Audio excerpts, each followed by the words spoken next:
Good morning everyone. आज मैं आप लोगों का एक मिथ क्लियर करने जा रहा हूँ। बहुत इंपॉर्टेंट मिथ है।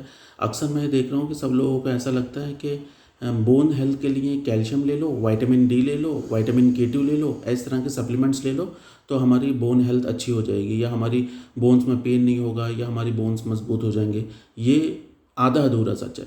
पूरा सच ये है कि इसमें बोन हेल्थ को मेंटेन रखने के लिए मैकेनिकल स्ट्रेस का बहुत बड़ा रोल है। यानी कि हमें वॉकिंग करनी है, आधे घंटे ब्रिस्क वॉकिंग हो गई, या एक्सरसाइज करनी है, और सीडेंट्री लाइफ स्टाइल को छोड़ना है।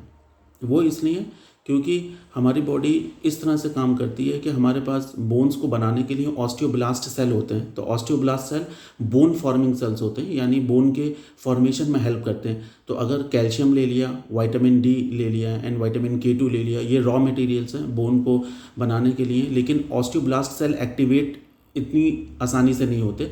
ऑस्टियोब्लास्ट सेल को एक्टिवेट करने के लिए हमें बॉडी को मैकेनिकल स्ट्रेस देना है। मैकेनिकल स्ट्रेस का मतलब ब्रिस्क वॉकिंग, या फिर कोई एक्टिवली फिजिकल एक्टिविटी हम इन्वॉल्व हो रहे हैं, या क्रिकेट हो गया, फुटबॉल हो गया, जो भी है, अपने अकॉर्डिंगली हमें अपनी बॉडी को, बोन्स को लोड देना है। रनिंग करके, जॉगिंग करके, या फिर रेजिस्टेंस ट्रेनिंग करके बिना उसके ऑस्टियोब्लास्ट सेल एक्टिवेट नहीं हो पाते हैं। तो इसलिए कंप्लीट बोन हेल्थ के लिए जो है calcium supplements, calcium, vitamin D and K2 supplements तो लेने हैं। हमें सीडेंट्री लाइफ स्टाइल छोड़नी होगी। इसका एक छोटा सा एग्जांपल आप लोगों को मैं दे दूं।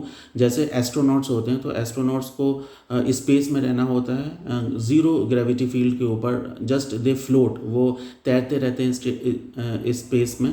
तो जब वो वापस आते हैं अपना वर्क कंप्लीट करने के बाद, तो क्योंकि उन्होंने उनकी लाइफ स्टाइल बहुत ज़्यादा सीडेंट्री टाइप की होती है, वो मैकेनिकल स्ट्रेस कुछ उनको मिल नहीं पाता उनकी बोन्स को, क्योंकि ज़मीन नहीं होती है वहाँ पर, और वो स्पेस में जस्ट फ्लोट।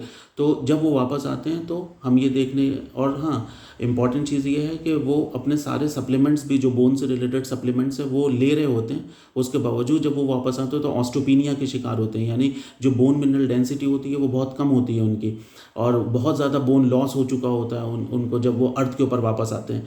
तो ये सारी रिसर्च ये प्रूव करती है कि सप्लीमेंट्स तो इम्पॉर्टेंट है, साथ में फिजिकल ट्रेनिंग बहुत ज़्यादा इम्पॉर्टेंट है अपनी बोन हेल्थ को